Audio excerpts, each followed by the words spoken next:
In a scathing 300-page report, the House Oversight Committee has blasted the Obama administration and former corrupt Attorney General Eric Holder for their cover-up of the Fast and Furious gun-running scandal, a scandal that was implicated in the death of an American law officer.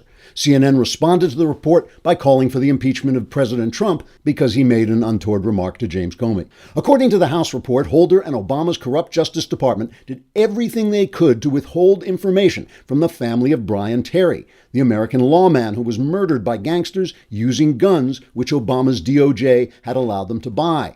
Holder regarded the grieving family of the murdered law officer as a, quote, nuisance, even though they were grieving, and the family of a law officer who was murdered by gangsters with guns that Holder and Obama had allowed them to buy. CNN journalists responded to the report by screaming for 7 straight hours about the fact that President Trump had clumsily asked James Comey to let go of his investigation into Michael Flynn. No law officers were killed in the conversation. Eric Holder became the first corrupt attorney general to ever be held in contempt of Congress for his refusal to turn over documents relating to the Fast and Furious scandal, which, as I may have mentioned, was implicated in the murder of an American lawman who was fighting Mexican drug dealers who were using guns that Obama's DOJ had allowed to fall into their hands in the scandal that Holder and Obama were covering up. CNN reported on the House Oversight Committee's findings, saying, quote, unquote, not only was Eric Holder found in contempt of Congress for his refusal to turn over documents relating to the Fast and Furious scandal, a scandal which was implicated in the death of an American law officer, but President Barack Obama granted Holder executive privilege so that he wouldn't have to turn over documents. Obama's actions served to further obstruct the investigation into the scandal, which facilitated the buying of guns by Mexican gangsters who later killed an American law officer, whose grieving family was deemed a nuisance by Eric Holder, who was granted executive privilege by Obama so he wouldn't have to reveal the truth. CNN commentators say that this amounts to obstruction of justice by Donald Trump because he made an inappropriate remark, during which no one died, because it was a remark, not one of thousands of guns that had been sold to Mexican gangsters and then used in a shootout in which a law officer died, which Eric Holder then covered up with Barack Obama's help. According to CNN commentator Anderson Lieface, quote, Donald Trump is clearly in violation of some sort of law or something and is a doo-doo stinky-dink who is worse than Watergate, whatever that was, unquote. James Comey has now finished his public testimony about the Russia investigation, and law officers are continuing not to die in that investigation the way they did die during Fast and Furious, which Holder and Obama covered up. This is not CNN. Trigger warning, I'm Andrew Klavan, and this is The Andrew Klavan Show. I feel hunky-dunky, life is tickety-boo. Birds are winging, also singing hunky-dunky-doo. Ship-shape, tipsy-topsy, the world is zippity-zing. It's a wonderful day, hurrah, hooray! It makes me want to sing. Oh, hurrah, hooray! Oh, hooray, hurrah! All right, here we are in a show directly from my house. I'm in the loft of my house. You may notice that I saw a Shapiro show from his house earlier, and he had books behind him. You may notice there are no books behind me. That's because Shapiro took my books, basically. There were books, I swear, this place was loaded with books when I went to sleep last night. Today, all the books are in Shapiro's house, and my house is empty. We'll start off with the big news, which is from Mozambique, where people are beheading, killing bald men because the witch doctors have convinced them that a bald man's head is filled with gold. And I just want to point out that this is the savagery of socialism, because it's not your gold. It's my gold. That's why I keep it in my head, because it's mine. So just leave me alone. You know, this brings me to the question of how well or badly you are dressed. And I look at yourself. I mean, if you're watching the show, it's a pretty good bet that you really don't know how to comport yourself in any way or in polite company. And the thing is, you know, you can go into any store and buy a suit off the rack and they'll take it in a little bit and fit it to you. But when you get a real suit that is really made directly for you, you just look better. That's true. And with Indochino, you can do it at a price you can afford, because these bespoke suits, these tailored just for you suits, are really, really expensive, but not at Indochino. In fact, I'm wearing my Indochino shirt today, and I have to tell you, it fits like a glove. They did such a good job. And you just go in, what you do is you go into your local Indochino fitting shop, or you go online and you just send them your measurements. Have your wife measure you, and you can send in those measurements, and then they have the measurements online, and they can just manufacture a suit directly for you that will come to you for a price you can afford. You can choose from hundreds of top quality fabrics, personalize your suit just the way you want it, which is really fun, by the way. You can pick the cuffs, you can pick the collar you want, you can pick up whether you want a pocket or not, all that stuff, and you just create the entire suit and the entire shirt that you want. And they've done this for hundreds of thousands of guys. They're now the largest made-to-measure menswear brand in the world. You just visit the showroom, or shop online at Indochino.com. You pick your fabric, choose your customizations, submit your measurements, and you place your order and wait for it to arrive in just a few weeks. And this week, my listeners can get any premium Indochino suit for just $379, which, believe me, if you're talking about a suit this well made just for you, is an incredible price. That's Indochino.com, and then you enter Klavan at checkout, which is, as always, spelled Klavan. Enter that at checkout, and you'll get 50% off the regular price for a made-to-measure premium suit, and the shipping is free. This is a good deal. That's Indochino.com, promo code Klavan for any premium suit for just $379 and free shipping. An incredible deal for a suit that will fit you better than anything off the rack ever could. Now, we have to open with the most important thing. I know, a lot of you are thinking about James Comey and his testimony and all that, but more important than this, long after James Comey will be forgotten, is the fact that I mistakenly attributed to the poet William Butler Yeats yesterday a poem by W.H. Auden. And this, of course, will go down in history as one of my rare errors. But, I was talking about Sigmund Freud, and I said that Yeats had written a poem about Freud. Auden wrote the poem about Freud, and he also wrote an obituary poem about Yeats, and that's why I got the two of them confused. Auden, one of the last great poets in the English language. Anyway, I just wanted to make sure we got this. All right, so this is the day that the left has been waiting for, right? James Comey, the fired FBI guy, was going to get behind, they were going to get behind the stand in front of the Senate, and he was going to testify, and the Trump administration was going to be shattered by scandal. Trump weeping in his Oval Office before they came. The police came and just lifted him out and took him away. Not so much. Of course, we kind of knew this yesterday. He released an opening statement that he didn't actually make in the Intel hearing room, but he released a statement basically saying there are certain things. One thing that the mainstream media got right, and this is because now we know that Comey himself arranged for this to be leaked to the newspaper, was that Comey did take a memo saying that Donald Trump had asked him for certain things. He asked him for loyalty. He asked him to go easy on Michael Flynn, saying Michael Flynn was a good guy. Michael Flynn had already been fired, and basically this is before he had even taken office. And he was just saying, I hope you can let this go. He didn't direct him to let it go. And then I think he said it again a week or so into his presidency.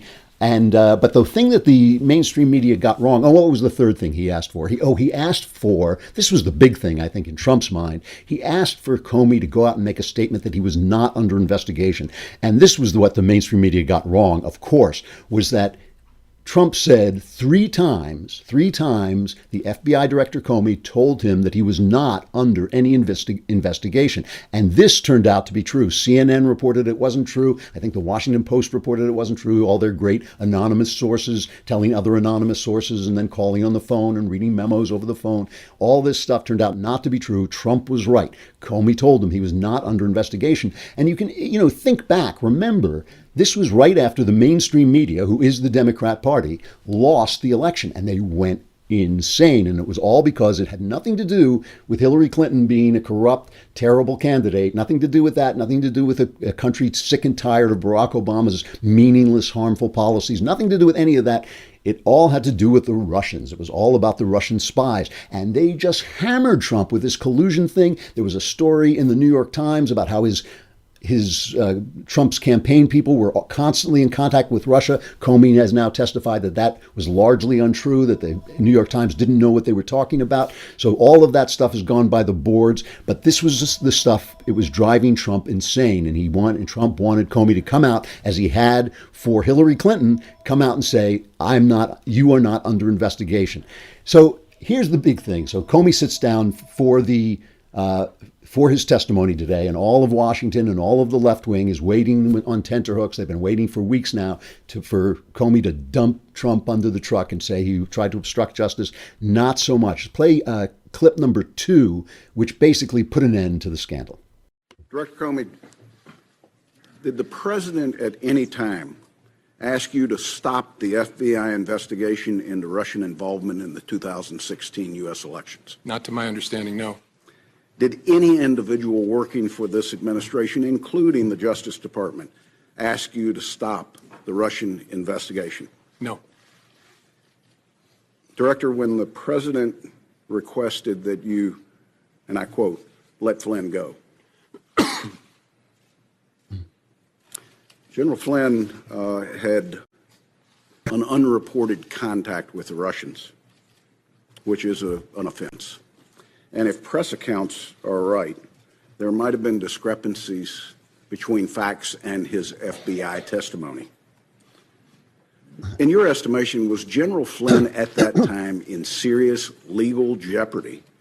And in addition to that, do you sense that the president was trying to obstruct justice or just seek for a way for Mike Flynn to save face, given he had already been fired? Well, General Flynn at that point in time was in legal jeopardy.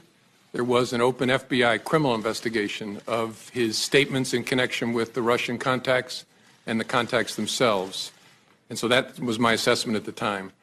I don't think it's for me to say whether the conversation I had with the president was an effort to obstruct. I took it as a very disturbing thing, very concerning, but that's a conclusion I'm sure the special counsel will work towards to try and understand what the intention was there and whether that's an offense. Now, this, remember, is the same guy, Comey, who declared that Hillary Clinton should not be prosecuted, something that was none of his business. He declared that Hillary Clinton should not be prosecuted because she had no intent to share classified material, even though she did share classified material, expose classified material. So he can pronounce on Hillary Clinton's thinking, but he couldn't pronounce on Donald Trump's thinking. Doesn't really matter. Look, for the next few days, as I told you yesterday, for the next few days, the left is going to scream and yell, but this basically bursts their balloon. He said that Donald Trump was not under investigation. He said it several times. He said it today again. Donald Trump was not under any criminal or intelligence investigation. He was not implicated at all. He didn't do anything. He says that the special counsel can figure out whether he was trying to obstruct justice. At one point, he said, I took this as an order. But as Eric Trump, as Trump's son, tweeted today, he said, when my father orders you to do something, you know you've been ordered. I don't think any of us could question whether or not this is true. You know, I just want to give my take on this right away before we have to break. We're going to have to say goodbye to Facebook and YouTube. But before I do, I just want to give my take on this because it's very rare that Chris Christie speaks my mind. But yesterday after the show, I walked over to our new digs, the new studio that's under construction, and there was Michael Knowles. And don't think that he was doing any construction work, because the day that Michael Knowles does any work whatsoever will be a different day than this one. But anyway, he read me basically the statement. And everybody was talking at once and everybody was commenting, and I didn't say anything, but my reaction was almost exactly what Chris Christie's was. Here's Chris Christie commenting on Donald Trump's relations and discussions with Comey. Listen, what people don't understand is that they elected an outsider president. Mm-hmm. They elected someone who had never been inside government and, quite frankly, didn't spend a lot of time interacting with government except at the local level. Mm-hmm. And so the idea of the tradition of these agencies is not something that he's ever been steeped in. So, I think over the course of time, and we could talk about different examples, what you're seeing is a president who is now very publicly learning about the way people react to what he considers to be normal New York City conversation. Normal New York City conversation. That was exactly what I thought. See, Trump is so used as a construction guy to dealing with New York City Democrats. He didn't realize that you have to be subtle about your corruption in Washington, D.C. Because if you're a New York City Democrat, you don't have to be subtle because there's no Republican Party. So he just figured everyone was openly corrupt, though all the officials were openly corrupt the way they are in New York. This is a case of a blundering New York non-politician maneuvering with a very, very slick, inside, stiletto wielding political operative in James Comey. That's what this is. This is a very, I don't mean to impugn Comey because I think there's been on the right, there's been a lot of what a terrible, terrible guy he is. I don't think he's a terrible guy. He's a political operative. You don't get as high up in the government as he did without being a political operative. He's a very subtle, clever, self-aware political operative. Trump is a blundering New York guy used to working in a place where people talk a lot more bluntly than they do in the rest of the country. I've had this experience with Trump a number of times as a New Yorker where I thought that's kind of what I would say too, where the rest of the country goes insane. We're going to have to say goodbye to Facebook and YouTube, but before we do, we have to talk about 5-4 and the 5-4 Club. We were talking earlier about looking good and guys looking good, and I don't know about you, but I am not a big shopping guy. I mean, I am not somebody who wants to take my time wandering through clothing stores. Basically, at this point, I just wait for Christmas and my birthday and my wife dresses me. I mean, that's kind of where I'm at. But this is a really good reason to join the 5-4 Club, because the 5-4 Club is a cheap and easy way for you to get fashionable clothes, so that what they do is you sign on for the 5-4 Club, and each month they send you a curated box of 2 to 3 items that are handpicked to match both the current season and your style. They have an interchange with you in which you establish your style and they pick stuff for you, and you're getting it at a very, very good price because you're in this club. They've been helping men with fashion for over 15 years. They ship to over 100,000 men every month, and they know what they're doing. So if you don't, that's okay. So you don't have to know. So the 5-4 Club will help you build your wardrobe 1 month at a time, ready for the season, ready for your style, because when you look good, that's when you feel good. Everybody knows about this. You get about $120 worth of clothes for just $60 a month. Plus, they have a lot of other things on their website, a great website, and all their other clothes, which come from other brands. 5-4 is a brand, but they have a lot of other brands. And if you belong to the club, you can get 50% off on any of the items they have. And plus this, you can pause or cancel anytime with no commitment. So it's really a terrific way to have your wardrobe curated. It's like having one of those personal shoppers that you get in stores, but you don't have to go to the store. You don't have to talk to the personal shopper. You just go on 5-4 Club. So you go to 54club.com. That's spelled out. It's not the numbers. 54club.com, and you enter the promo code Klavan. Once again, KLAV as in Victor, AN, and they will give you 50% off your first month's package plus a free pair of sunglasses. That's pretty cool. It's 50% off your first package at 5-4 Club, spelled FIVEFOUR club.com. And the promo code is Klavan, KLAVAN, 54club.com, promo code Klavan. And now we must say goodbye to Facebook and YouTube. Come on over to thedailywire.com and subscribe. You can have your questions answered in the mailbag. And if you subscribe for the year, you can get Ben's new book about the White Sox. Make a great Father's Day gift. Come on over.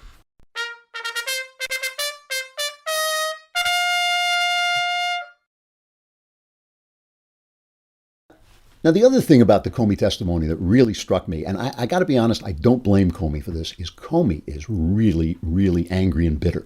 I mean, he was fired in a way that I did not approve of. I mean, I thought Comey definitely needed to be fired. I thought Trump should have fired him the first day he arrived.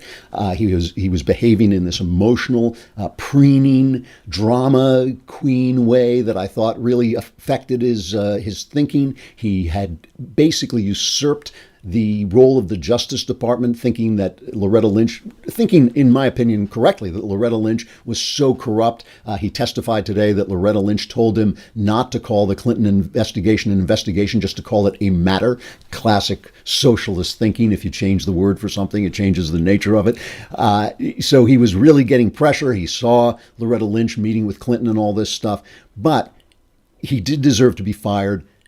but he did not deserve to be fired, basically pulled off the stage with a hook the way he was and not really informed and not brought in and said, thank you for your service. So he made this opening statement where he really went after Trump, and he spent a lot of time impugning Trump's character in a very like, I'm the Boy Scout, Trump is the sinister politician way, which is nonsense. They are both very, very practiced politicians. Let's play Comey's cut number one.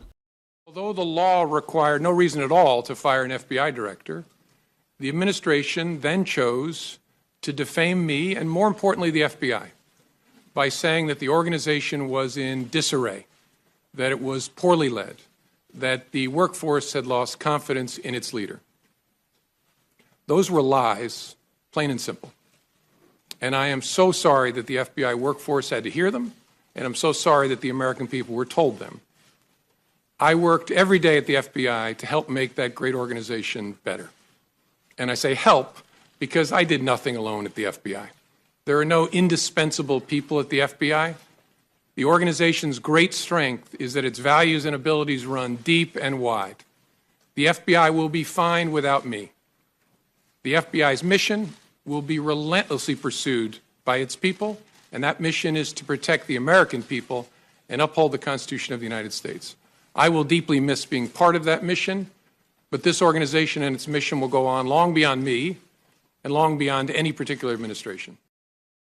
And he goes on and he says, the FBI is strong, the FBI is brave, and gosh darn it, people like me, This emotionalism from Comey is really what makes me suspicious. There was nothing. Every time Comey starts to explain his thinking about why he said something in public and why he didn't say something in public, that's when I start to lose all faith in the guy. I don't believe he's a bad, person. I don't believe he's corrupt. I don't believe any of that stuff. But he really is a guy who looks out for himself, who makes sure that he comes across well. His statement that he wrote down about his relationship with Trump is a story that he's telling about this kind of bully. He's by the end of it, he was talking like a little girl. He was saying, why didn't you report this? This is the big question. Why didn't he report it? If he felt that it was disturbing, if he felt that Trump was trying to obstruct justice, why didn't he report it? Well, I was confused and I was weak and I didn't know. It's like I expected him to faint. It's like,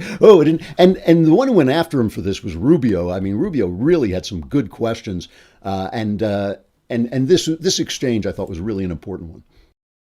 As you understood it, he was asking not about the general Russia investigation. He was asking very specifically about the jeopardy that Flynn was in himself. That's how I understood it, yes, sir. And as you perceived it, while it was a request that you hoped you did away with it, you perceived it as an order, given his position, the setting, and the like, and some of the circumstances. Yes. At the time, did you say anything to the president about that is not an appropriate request, or did you tell the White House counsel that is not an appropriate request? Someone needs to go tell the president that he can't do these things? I didn't, no. Okay. Why? I don't know. I think as I said earlier, I think the circumstances were such that I was a bit stunned and didn't have the presence of mind. And I don't know, I don't want to make you sound like I'm Captain Courageous. I don't know whether, even if I had the presence of mind, I would have said to the president, sir, that's wrong. I don't know whether I would have. Okay. But in the moment, it didn't come to my mind. What came to my mind is be careful what you say. And so I said, I agree, Flynn is a good guy. I mean, that's crap. That is ridiculous. The guy is a top law officer in the country. He has a responsibility. If he feels that the president is trying to obstruct justice, he has a responsibility to report it. There are plenty of places to report it. He says that he went back to the FBI and they kind of consulted with the top leaders there and decided, no, they're not going to tell the FBI agents because they might be intimidated by mean Mr. President Trump. It's just that those stories that he tells about why he says certain things and why he doesn't say other things just really are suspicious. And Rubio asked him one of the best questions he was asked today was everything leaked about their investigation except one thing, the one thing that President Trump wanted them to say, which was that he wasn't under investigation. That was the one thing that didn't leak. Why was that? Comey said, I don't know. It's an easy guess. I mean, this is the deep state in in a battle with Donald Trump. And did Donald Trump behave well? No. Should the president of the United States sit down and say, dump the Flynn investigation? Even suggested, I don't think he should. I think that's, what's the word? Inappropriate is the word of the day. I think that's really inappropriate. It is very New Yorky. It is very much a matter of inexperience. I keep saying, and the anti-Trump people keep yelling at me about this, Trump is a guy who learns things. I don't think he'd do that today. I think his new FBI pick is going to be an independent guy. I think he gets it now that this is not New York. This is not where you sit down over a pastrami sandwich and say, dump the Flynn investigation. He's a good guy because the press corps is too powerful. The press corps is all Democratic. The press corps is in with the deep state. You just don't do it that way in Washington. You got to be a little bit more subtle with your quid pro quo, although there's plenty of quid pro quo to quo around. What we're going to watch for the next couple of days, I was watching TV last night, and it was insane. I mean, if you took as a baseline, if you took Bret Baier's special report panel and you listened to them talking, having a very civilized, intelligent conversation about obstruction of justice and who did what to whom and where Trump was wrong and where he did something inappropriate and where Comey was blowing things out of proportion, this whole thing, people on both sides, people running the array of Trump supporters, anti-Trump. Charles Krauthammer was always pretty much solidly conservative, but not necessarily for any particular person. Perfectly sensible. Then I turned on CNN, and so help me, it was just like people screaming about things they knew nothing about. Oh, it was obstruction of justice and hang the men. And it was just embarrassing. And I have to say also, I turned on Hannity, and Hannity has turned Comey into a cartoon villain, and I don't buy that either. I mean, this is, like I said, these are political guys at the very highest level of politics. You do not get to I don't care what anybody says, you do not get to the highest level of politics without being good at politics. You don't stumble into these places. You don't stumble into the Oval Office. You don't stumble into the FBI directorship. These are guys who are good at what they do, two men facing off, both of them looking out for their own best interests, Trump doing it clumsily and inelegantly and inappropriately, and Comey doing it subtly and with a stiletto and bringing out the long knives, leaking information. The fact that he admitted that, I mean, to me, that's just embarrassing that he did that. A lot of embarrassing stuff. So what you're going to see, so you see this incredible division in our country. You see this incredible, when they talked about alternative facts. We were living in this world of where people just see different things. And this is this argument that's been going on the conservative side with Dennis Prager sort of representing one side, and today or yesterday, David French at NRO. These are two great guys, French and Prager. They're both really good guys, really honest guys, trying to see their way clear. Honest people see things differently and have disagreements. There's nothing wrong with that. That's part of going forward in a time of change, which we're in. So Prager has been saying, well, we're in this civil war between the left and the right. And the left is a danger, a clear and present danger to the American polity, to America's way of life. And French and other people who oppose Trump say, well, Trump is also a danger because he's a danger to the conservative movement, which is the guarantor of our freedoms. In other words, they're saying that Trump is going to corrupt us and pollute us. And I've taken a kind of a different tack. I mean, my tack is about liberty. I sort of see liberty as the heroine tied to the tracks. And how do we rescue liberty? That's my thing, because Donald Trump is going to come and go. I know it doesn't seem like that now. He's such a huge figure, and he is a huge and entertaining figure. And for me, of course, who is just here to be entertained, that's a positive on his part.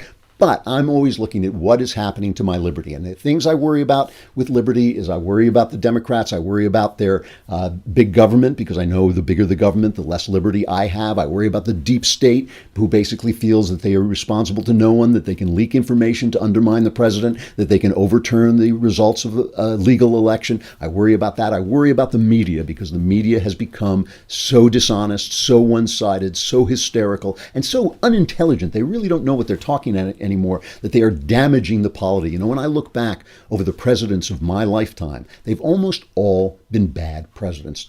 Take it, say, after Kennedy. I won't judge Kennedy because he was kind of interrupted, as it were, but we had Nixon, we had LBJ, we had Clinton, we had Carter. with the exception of Ronald Reagan, our presidents have been mediocre to bad. Our presidents have been mediocre to bad. And I really do believe that is the influence of television. It is the dumbing down of our polity, of our populace, by putting things in terms of good guys and bad guys, heroes and villains, good looking and not good looking, charismatic and not charismatic. I think when you have time to make a case, when people had to go around and basically meet people more on a one-to-one level, there was less of this TV effect. And I think that this has affected us. It has driven people down. So I think the media is a danger. The mainstream media is a danger to our form of government. And that doesn't mean they should be censored, of course not, but they should be opposed. They should be exposed and opposed. And I worry about the authoritarianism and corruption on the left because they feel that they are so right. They don't like the people, so they don't like democracy. So they don't mind using the Supreme Court to pass legislation. They don't mind covering up, and they don't mind when their politicians cover up. And when I look at Trump so far, the two things I worry about with Trump in terms of my liberty are, is he corrupt and is he authoritarian? I'm now convinced that he's not authoritarian. Maybe he's authoritarian in his heart. That's none of my business. But he hasn't even appointed the people who we need to run the government, which is what an authoritarian would do. He just thinks it's all going to be fine because he's Trump. And so he's not an authoritarian, so I'm not as worried about that. I'm a little bit worried still about will he be corrupt? He hasn't shown himself to be truly corrupt in the way that damages liberty. So far, it seems to me the government is working much better. The one thing, though, that I do understand, that I really do understand from the people who continue to oppose Trump and who are always hammering him and picking, see, I just go on his direction. I'm worried about his direction. Is he headed toward liberty or is he heading away from liberty? If he's headed toward liberty and he stumbles along the way and he does some things I don't like, okay, I can live with that. But as long as he's heading toward more liberty, smaller, more limited government, more constitutional government, I'm fine. That's the thing. I'm not going to say, oh, he did that wrong or he did this wrong or he said this or he did this. I'm just not worried about that because the direction is what matters.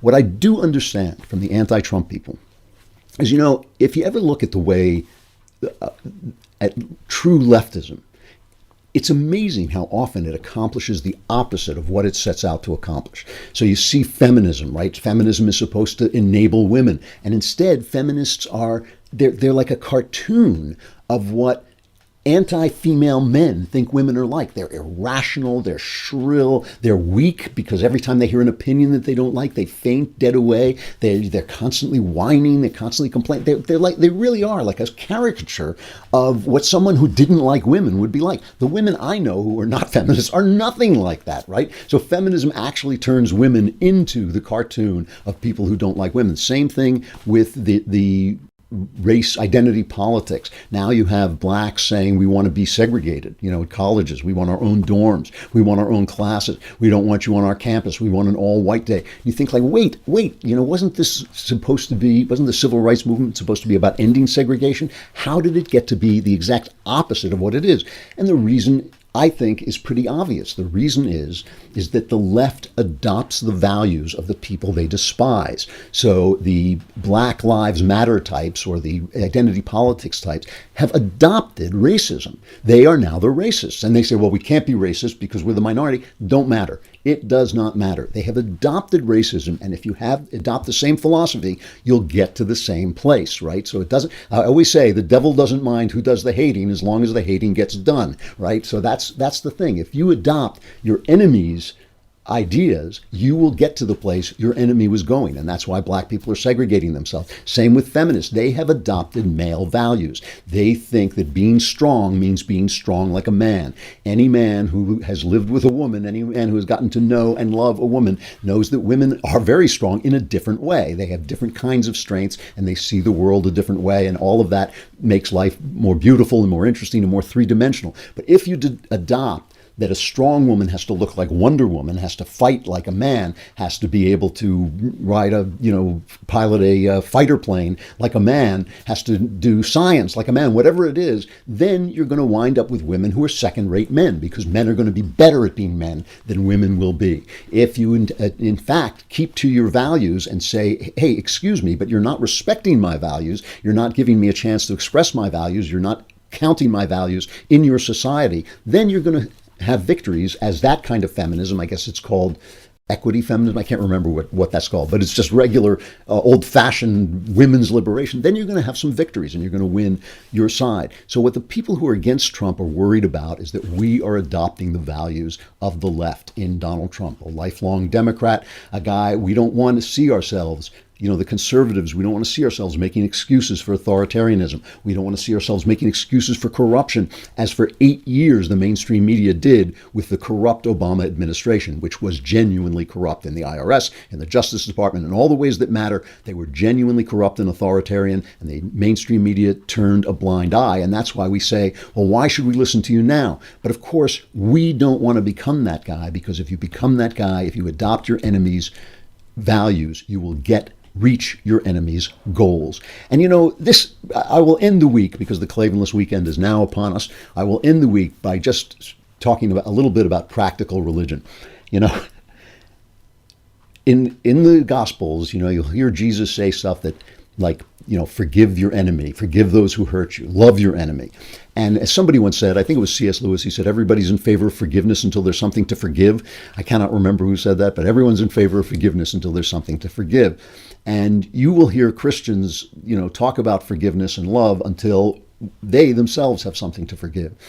Well, as a white guy looking at black people, I know the best thing they can do is let the past go. Let past offenses and bigotry and slavery and all the rest, let it go. But it's easy for me to say. I don't have to do it. And they say, well, you shouldn't talk, you're a white man. But that's exactly wrong. Because it's easy for me to say, I can tell them the truth that it's too hard for them to reach. I'm not saying it's easy to do these things. So as a conservative, I know we cannot live wholly in opposition to the left. And this is the one place where I do see what the anti-Trumpers are saying. I do understand that this is a moral hazard. Trump is a blunderbuss. He blunders around. I mean that both in the fact that he goes off as a loose cannon sometimes, and he blunders around as he did with Comey. We don't have to pick on him every time he makes a mistake. He's inexperienced. We can say, let's let him learn. Let's give him a chance. Let's see where he goes. We don't have to do that. But we do have to watch ourselves. We do have to watch when we're letting him off the hook for something serious. I think this Comey thing has turned out to be a bust. I think Comey has burst the balloon of the anti-Trump left, and I do not think that it is being too easy on corruption to say that Trump acted as an inexperienced New York developer, an inexperienced showbiz guy in dealing with Comey. He did not do anything illegal or corrupt, though he did do stuff that I would say was inappropriate. And I think that, we have to watch ourselves. We have to remember that we don't want to reach the goals of the left. We can't adopt the values of the left, even if they deserve it. That's what makes the things that Jesus said so hard. People think about religion and they think that God or religion or Jesus are trying to steal your fun. When he says these things to you, you think you're giving me such a headache, God, by saying these things. He's actually just giving you good personal advice. He's telling you how to stay wise. If anybody can look around, I'm sure you've had this experience in your life, that when you meet somebody who may not be have the highest IQ, but they are loving, they are wiser than people you'll meet who have very high IQs but don't know how to love. That's what